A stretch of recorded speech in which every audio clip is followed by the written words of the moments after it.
Media, wider viewing and listening public of Trinidad and Tobago.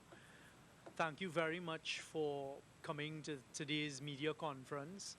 As you all know, for the last 2 years, just over 2 years, 2.5 years, the government has been in active conversation with Sandals Resorts International, the Sandals Group, and we've been working towards the possibility of a project in Tobago. And as I've been at pains to point out in the last 2.5 years, after every single meeting that the government has had with Sandals and its representatives, we have either had a open and live press conference where we've interfaced with members of the media and on some occasions members of the public as well, or we've issued media releases including photographs, videos, etc. I have with me here today the CEO of the Sandals Group, Mr. Gebhard Rainer, and someone who I've grown quite fond of as we've been working together over the past couple of years. We visited Tobago on a number of occasions. On the last occasion, it was himself and the Deputy Chairman of Sandals, Mr. Stuart, and myself that sat in this very room and interfaced with you, the members of the media, to give you an update, and in fact, on that occasion, to provide the public with a copy of the Memorandum of Understanding that was executed between the Sandals Group and the Government of Trinidad and Tobago in October 2017. So what we've just completed is another meeting where the Sandals Group has just met with the Prime Minister, Dr. Rowley, and myself, and we've also had the Deputy CEO with us as well, and then Mr. Rainer. So at this stage, I'd like to pass it over to the CEO of Sandals, Mr. Rainer, and then I will follow up afterwards. Thank you very much. Good afternoon, and thank you for again having us here in Trinidad. It's always a pleasure coming back to Trinidad and Tobago, although today's meeting with you is an unfortunate announcement to be made from our side. We, as Sandals Resorts International, have made the decision to withdraw from the project. And the reason for the withdrawal from the project is, and I will elaborate a little bit into this, is really the constant and ongoing negative publicity and media coverage that we have received over the last 2 years, 2.5 years since the inception of the project, that for us as a global brand and for what we stand for in the Caribbean, not only in the Caribbean but internationally, it is taking on a dynamic that we are not willing to carry on any longer. We do have to concentrate our resources in areas where it does matter and where we feel that we are being, in general, by the public and by the media, being appreciated for what we stand for and what we do. Now, in saying this, I want to make a few things very, very clear. First and foremost, we as Sandals Resorts International, the chairman, Gordon Butch Stuart, the deputy chairman, Adam Stuart, myself as the CEO, are extremely grateful and thankful for the unwavered support, the consistent transparency and directness from Prime Minister Dr. Rowley and Minister Stuart Young throughout this process. From the beginning, there has never been a shadow of a doubt as to what the Prime Minister and the Minister are intending to do for the good of Trinidad and Tobago, specifically Tobago. A very transparent process. We are a company that works on the principles of transparency, on the principle of honesty, and on the principle of living and working and benefiting the communities that we are operating in. Second, I would like to make it also abundantly clear that since you all have had the opportunity to read the Memorandum of Understanding, the Memorandum of Understanding was signed as an indication of both parties indicating as to how they would like to proceed.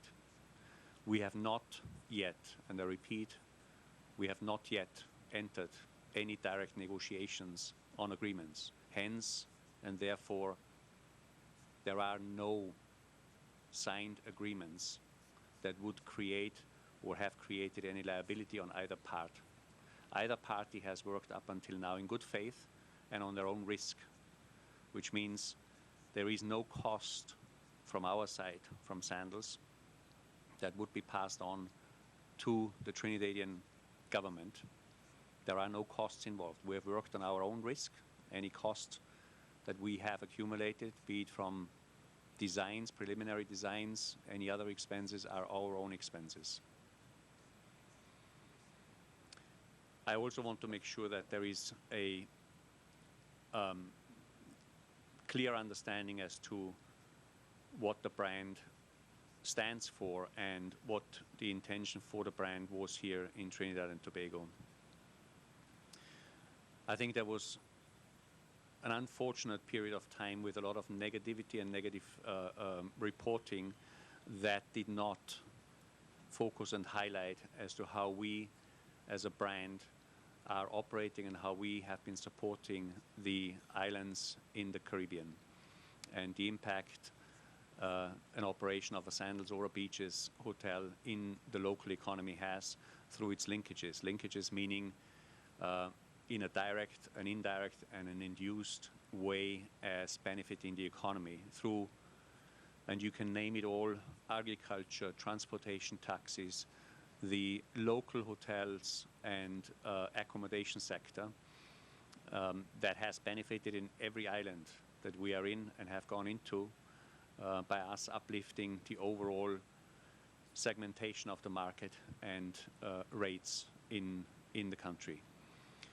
So it is with great sadness, and it is very unfortunate that we had to take this step, but we believe that it's best at this point in time to withdraw Sandals from this project and focus our resources in the areas where we can be more effective. Thank you. Thank you very much.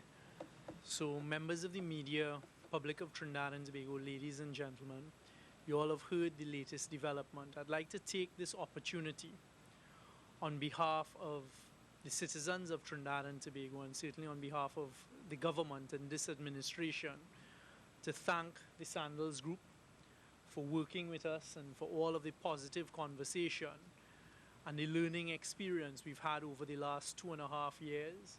It's been indeed a pleasure working with Mr. Butch Stuart, with Adam, Mr. Rainer, and with the Sandals Group, as this government tried its very best and put forward its best foot and all of its efforts to bring a project, in particular to Tobago, that would have uplifted, in our view, the economies of not only Tobago, but also of Trinidad. And today, what we've heard is a loss of an opportunity due to the negativity that was put on the Sandals brand only by a handful of people. And I think that's a lesson for us here in Trinidad and Tobago, that a handful of people tainting a global international brand, which is the biggest global international brand, I think it's in the Fortune 500 of any Caribbean entity, is indeed a sad day and a disappointing day for us here in Trinidad and Tobago as a government. But I can't let the opportunity pass for thanking the group for all that they've done and all of the working relationship that we've developed over time, and who knows what the future will hold. On behalf of the government of Trinidad and Tobago, what I can say is we refuse to stop hoping and to stop looking for opportunities for Tobago, and we will continue to do so.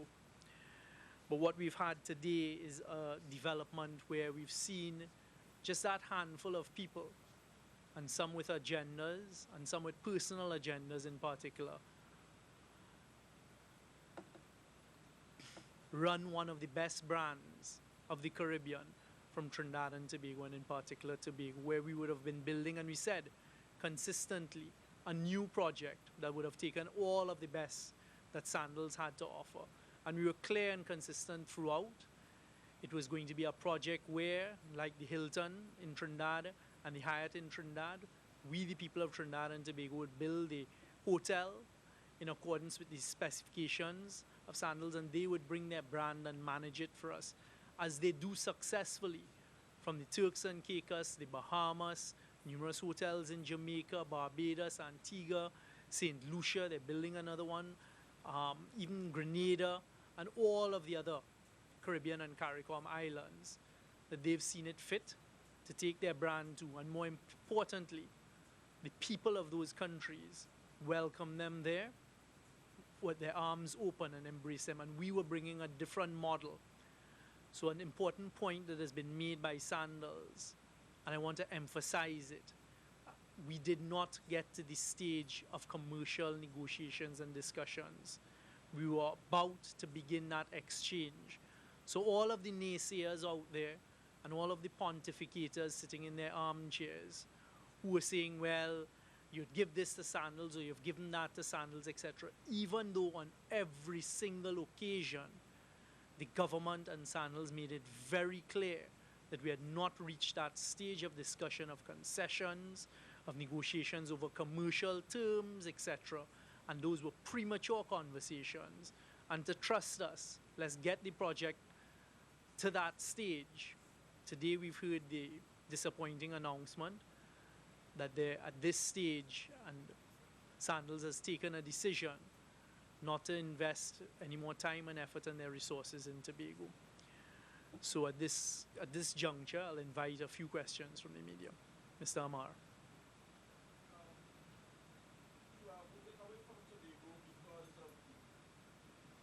You are moving away from Tobago because of the bad press.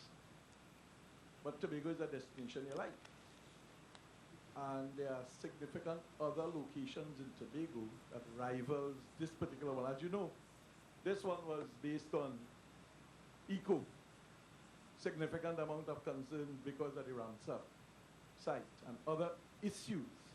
If there was another site in Tobago that gave you the same sort of ability, would you consider going there? Because Tobago is the destination, not the location by that particular water. And just a follow-up quickly. What was your projected financial contribution to the government of Trinidad and Tobago? Did you have a number? Because our finance minister quoted one in the parliament. I'd like to find out from you if there was one that was projected by you. So this would be part of a negotiation that hasn't taken place yet. Both sides have expectations, as we have expressed our intent in the MOU. We have our own projections, the government has projections, but we have not sat down to negotiate, so I'm not willing to release a number here because it would just cause a debate that's fruitless. Similar to your question with regards to Tobago. Now let me be very clear here. Sandals Resorts International as an organization, as a company, we see tremendous potential in the tourism development of Trinidad and Tobago, specifically in this case of Tobago. For us, it is not a question at this point whether the site that is under debate or has been under debate versus other sites in Tobago would be the right choice, the wrong choice, would we go to somewhere else.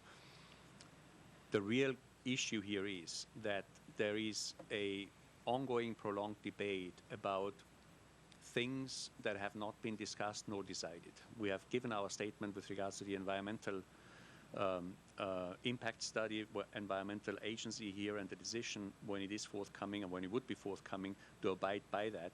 However, it seems the debate has taken over and made judgment prior to any official judgment having been made. So these are the kind of discussions that are very difficult to continue to prolong. It's very unusual, I can tell you that from my international experience, to get into public discussions about potential negotiations that, one, have not taken place, and two, typically are held in strictest confidence until you have concluded negotiations, and then you start releasing as to what the commercial terms are. We've gone through, unfortunately, an experience here that sort of turned the whole thing around and leaves you in a position that makes it extremely difficult to continue. And that's where we are now. We love Trinidad and Tobago, let me be very clear here. We have had an incredible and unwavering support, as I mentioned before, from the Prime Minister and from Minister Young here as well. If it were only up to these two things, we probably would be halfway up with the buildings right now and would be able to provide Trinidad and Tobago with the positive impact that we've provided on so many islands. Thank you very much. Let me just add to that. We have made it clear on every single occasion, including via press releases, including via me being on certain shows, that that question you just asked is premature. Because as Rainer has said, Mr. Rainer has said, we did not even reach the stage of footprint of hotel and how it would be. But one thing that was made clear by the government and by Sandals from day one was that the environment would not only be respected, but it would be enhanced. So this conversation that today has scuttled the Sandals deal was a non-starter. And it was a false narrative because we did not reach there. Obviously, both parties, and in particular the Sandals brand, which has won numerous international awards for protecting and enhancing the environment, that was at the forefront of our mind. And we had begun all of the environmental studies, and we were going to be driven by that before deciding the footprint of the hotel and getting into the commercial terms. Judy. Mr. Rainer, there's been negative publicity almost from the start when it was announced that Sandals might be coming to Tobago. What was the last straw for Sandals to say, this is enough, we're not going to go ahead with this again? And also, what is the possibility of you maybe considering Tobago in the future?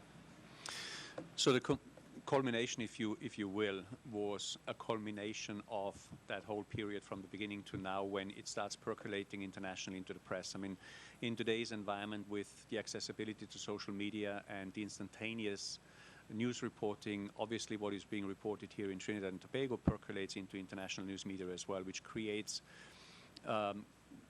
questions and news reports for us that are unnecessary in other areas and takes away from the positiveness and the positive impact we have in general. It's not that we are shying away from taking a stand or making statements.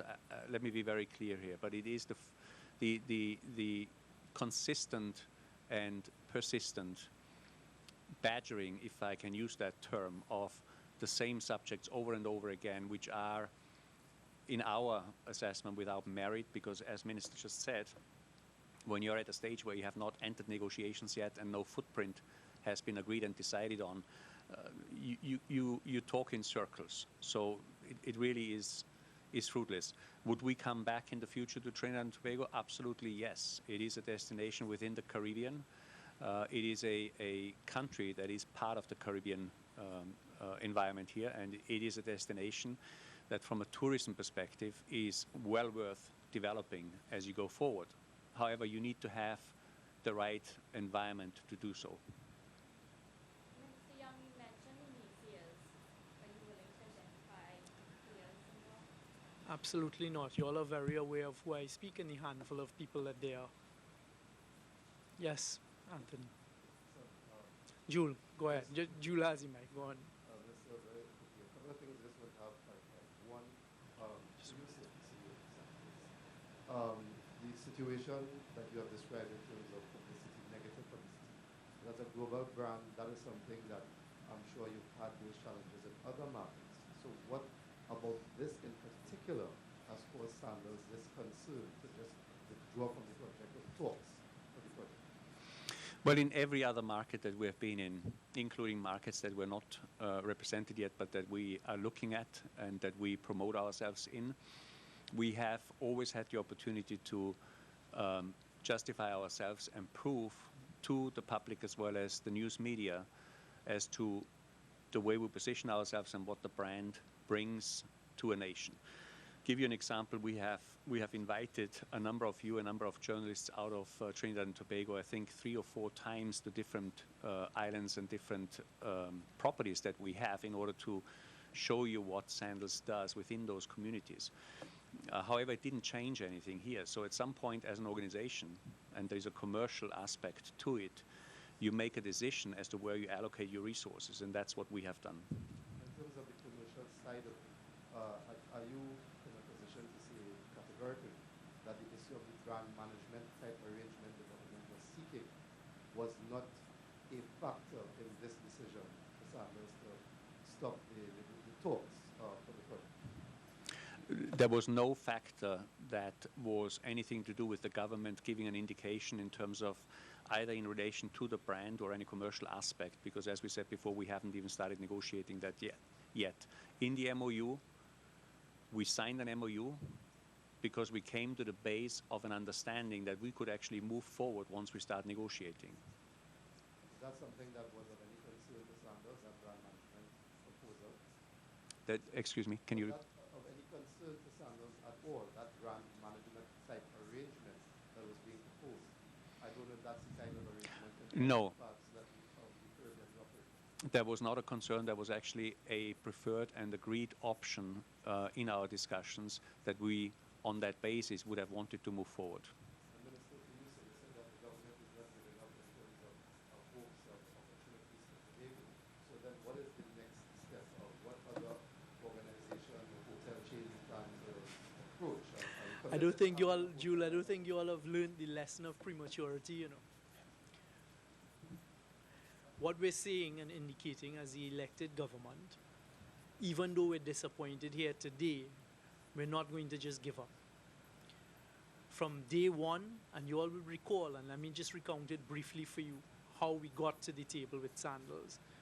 Even before being the government, as the leader of the opposition, Dr. Rowley invited Mr. Stuart to come and take a look at Tobago. At no point in time did we indicate, when we then became the government, and he accepted the invitation to come and look at Tobago, did we indicate where the hotel should be based. Sandals looked at Tobago and identified the location that we've been discussing for the past couple of years. That was a Sandals decision supported by the government, and as I've said, the rest is history now as to how we discuss it. And so that is where it started, and we will continue with that fervor. We will continue to look and see if there are opportunities. Again, it is still premature at this stage, but we will see whether we can find other opportunities for Tobago, because we believe in Tobago. We believe in the destination Tobago. As the Sandals, Sandals has not discounted or said that Tobago is not a good destination. In fact, they've just said the opposite. They said it continues to fit into the spectrum of long-term viewing of the Caribbean and Sandals destinations here, etc. But the negativity, the persistent negativity, even when they had offered to take members of the media to see the product, etc., and the lack of that positive media reporting on it, etc., it is bound to affect any brand. Think of it, use the analogy. If you have to go and visit someone, so you have to come and visit me at my home, and way in advance I'm broadcasting to you, well, I really don't want you to come here, you know. What you come in here for? Don't come here now, because I don't want you to park your car, you might park it on my lawn, etc., etc. And those types of things are the messages I'm broadcasting to you. You wouldn't want to come to my home. So Wilson. I frankly find it very difficult to believe that the comments of a few columnists or commentators would cause an international brand like Sandals to withdraw from Tobago. I find that very, very difficult to believe, because Sandals has faced negative press in Antigua, where a prime minister got up and lambasted the company for not paying its taxes and so on. Sandals has faced negative press in St. Lucia. Similar issues. Sandals, as far as I'm aware, is now building or seeking to build. There are some issues there. Another hotel in St. Lucia. So I am not buying the argument that a few negative comments from columnists has caused a 30-plus year company like Sandals to withdraw from the negotiations.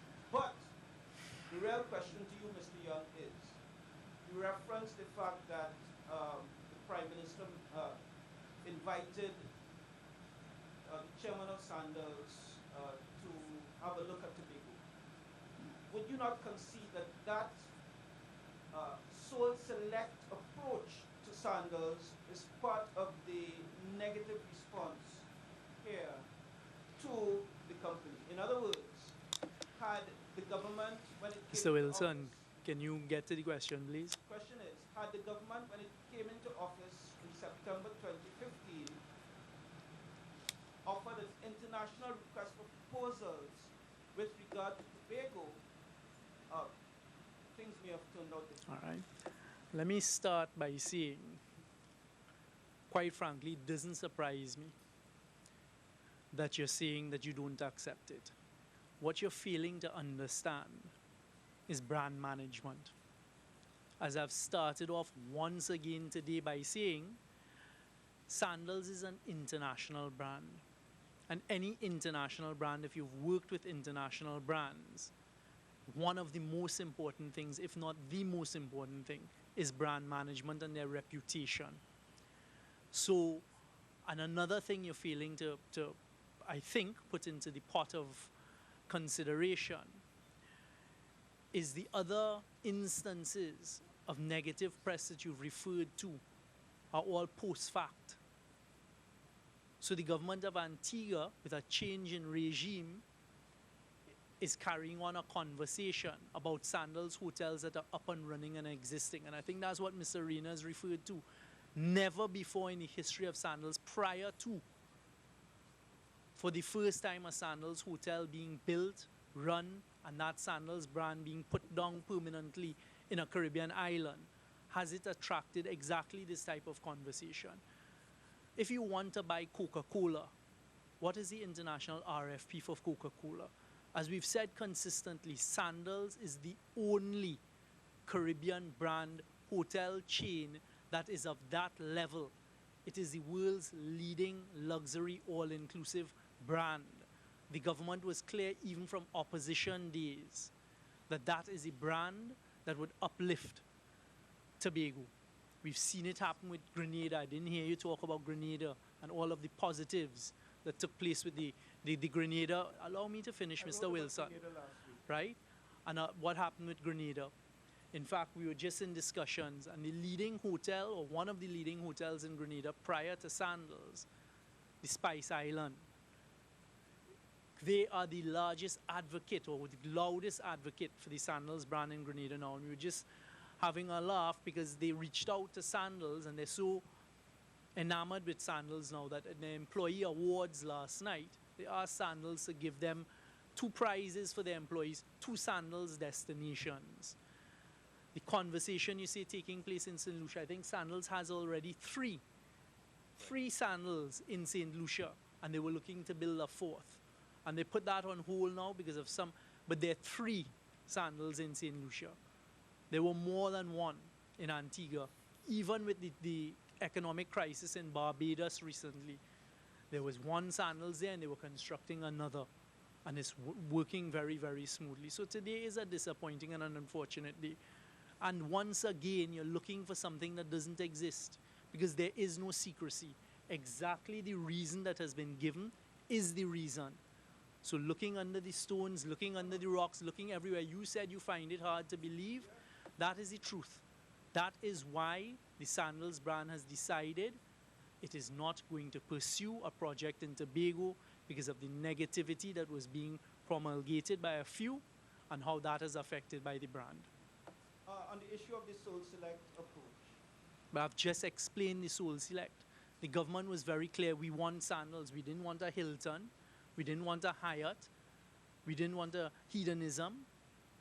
We wanted Sandals. Throughout the Caribbean, every other Caribbean destination recognizes the value that Sandals brings. The backward linking, the rise in airlift, the agricultural benefits, the tour operator benefits. As I say, you said you just wrote about Grenada. You do a study of how Sandals single-handedly uplifted the economy of Grenada, which is similar to Tobago. So we were clear, and that's what we wanted. And as every step of the way, made the announcements, every step of the way said we were meeting, every step of the way. This is the 2nd or 3rd live press interview I've done with Mr. Rainer. That's more than I've done with some of my cabinet colleagues. We've opened ourselves up for all questions, all discussions. do you think part of the issue is that the government did not make the economic case for Sandals at all? No. We've made it very, very clear what it is that turns Sandals away from Tobago. Karen Kozer-Phillip, TT News. I don't know if Mr. Following up on Anthony's question, if Mr. Rainer could answer this, but You said that the constant badgering is one of the main reasons that Sandals has decided to pull out, and the negative publicity. But surely Sandals has faced negative publicity in the past few months with regard to a sexual assault case being filed by a couple in New Jersey for $30 million. Yeah, first of all, that's a very different type of media defense or brand defense that you do. But just to re-emphasize again, there's a big difference between dealing with negative feedback on the brand when you are not present in a country yet where you intend to potentially have a project versus dealing with press reports and negative press feedback in areas where you operate and deal with situations that you deal with in everyday business. So those are very different aspects. Of course, we deal constantly, like every other business does, with positive and negative press. That's the nature of the business, and that's the right of you as the press as well. You naturally have a right, but I believe that you also have an obligation to try to be objective and report on the truth. We can deal with the truth, we can deal with objectivity. We have no issue with that.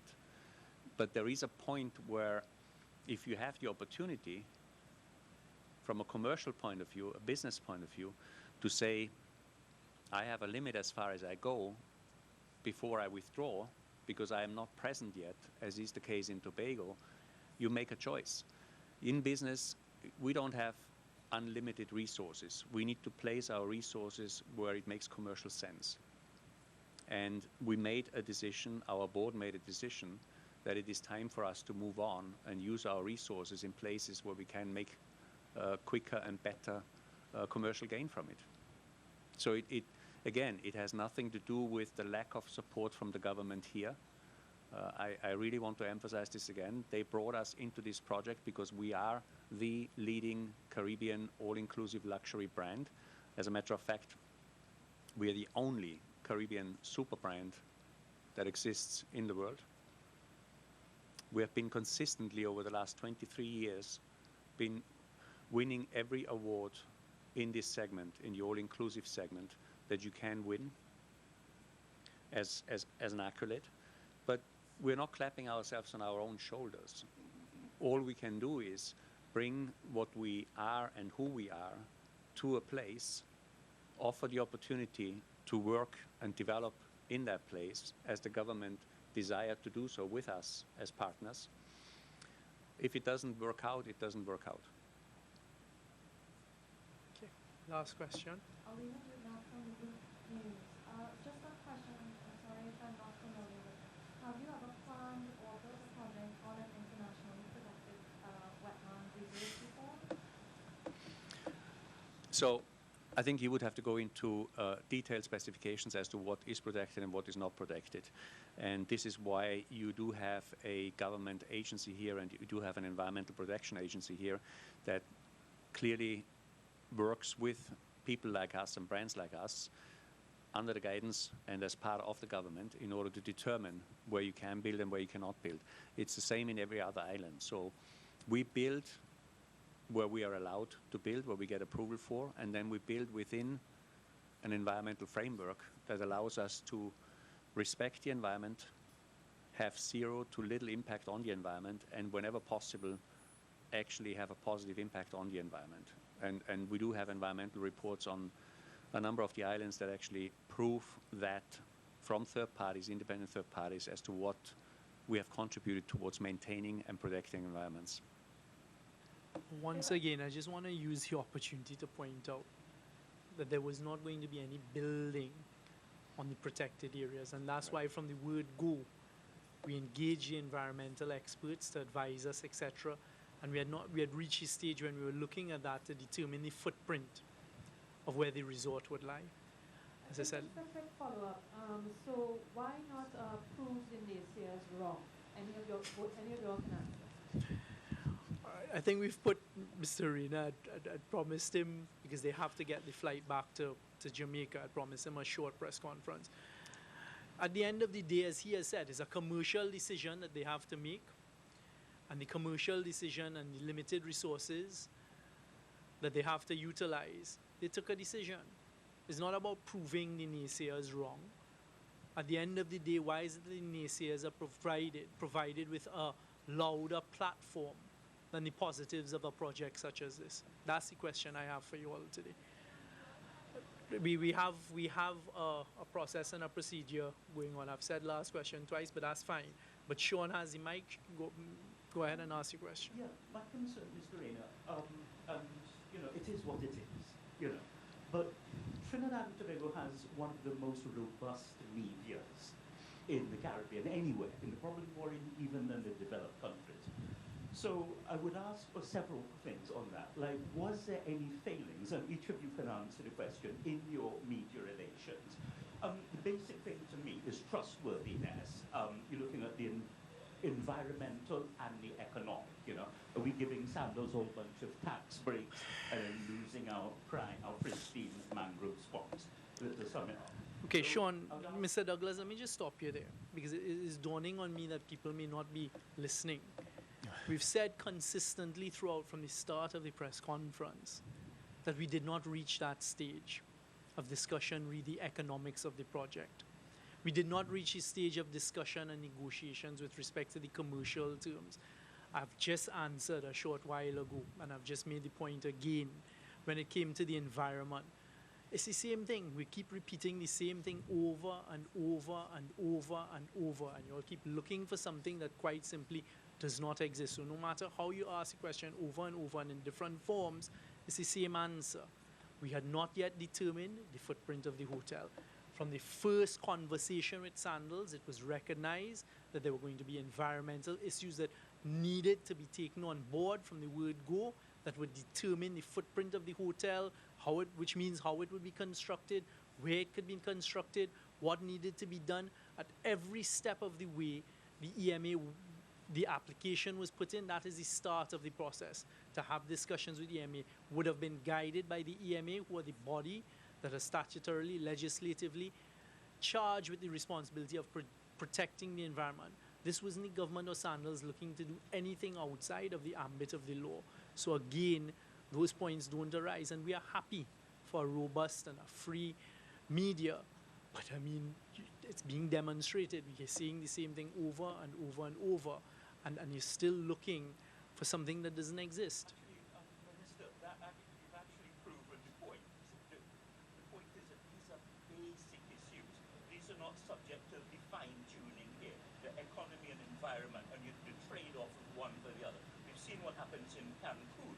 These things, everybody said, it's just a waiter or a chambermaid. But the point I'm making is premature. We hadn't.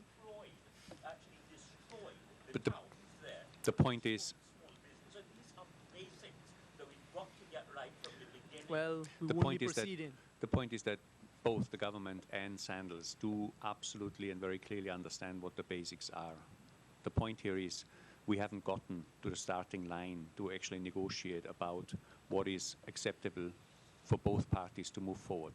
And we've been driving home that point for a very long period of time, but it somehow seems to be misunderstood, or it's not believed as to what we say, and we can only say what we know. I can only tell you the truth. I have no reason to hide anything. I have no reason to be not transparent. And the way we have gotten to know Minister Young and Prime Minister Rowley, they have been absolutely transparent and forward with us in explaining to us what the process is going to be once we get to that stage.